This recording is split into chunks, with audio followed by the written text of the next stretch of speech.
जा रहा है कोई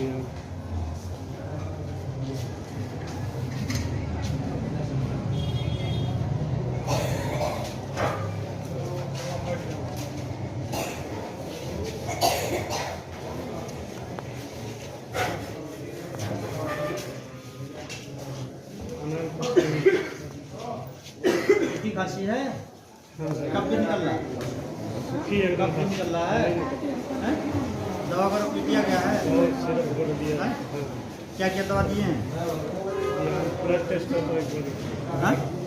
बुखार भी आता है। देखा जा रहा है कि बच्चे लगातार बच्चों की हॉस्पिटल में एडमिट होने की संख्या बढ़ती चली जा रही है। मौसम ने करवट बदला है और सर्दी का मौसम शुरू हो गया है। इसमें सबसे ज़्यादा बच्चे इसके शिकार हो रहे हैं, खांसी जुकाम या और भी जो बीमारियां हैं। तो इसके बचाव और इसके उपाय दोनों बताइए, कैसे क्या करना चाहिए। मैं डॉक्टर विनेश कुमार, बाल रोग विशेषज्ञ, जिला चिकित्सालय बलिया में तैनात हूँ। इसमें मौसम बदलाव के कारण बच्चों में सर्दी जुकाम बुखार की संख्या बढ़ी है, बच्चे आ रहे हैं। बचाव के लिए है कि इस समय कभी ठंडा हो रहा है, कभी गर्म हो रहा है, तो उस हिसाब से थोड़ा सा माता पिता को जो है बच्चे को ध्यान देना पड़ेगा कि उस ढंग से उनको कपड़े पहनाएं। अगर गर्म है तो हल्का कर दें कपड़ा, ठंडा है तो पूरे शरीर को ढक के रखें, बाहर कम से कम लेके निकलें।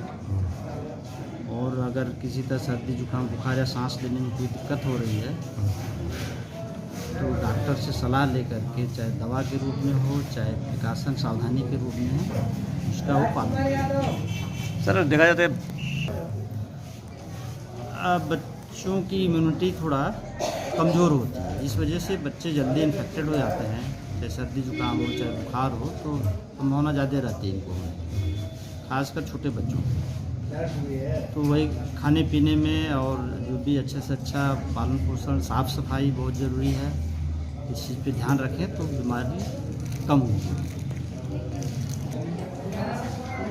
हाँ, मतलब पानी ज़्यादा से ज़्यादा पिलाएं, गुनगुना करके तेल से मालिश करें, जिससे कि ब्लड सर्कुलेशन बॉडी में रहेगा तो बीमार कम पड़ेंगे। और साफ़ सफाई विशेष ध्यान दें। कपड़ा हल्का 2 या 3 लेयर में पहना है, ठंड ज़्यादा है तो 2-3 लेयर में हल्का कपड़ा, बहुत ज़्यादा टाइट ना हो न बहुत लूज हो, इससे बॉडी गर्म रहती है। ठीक है।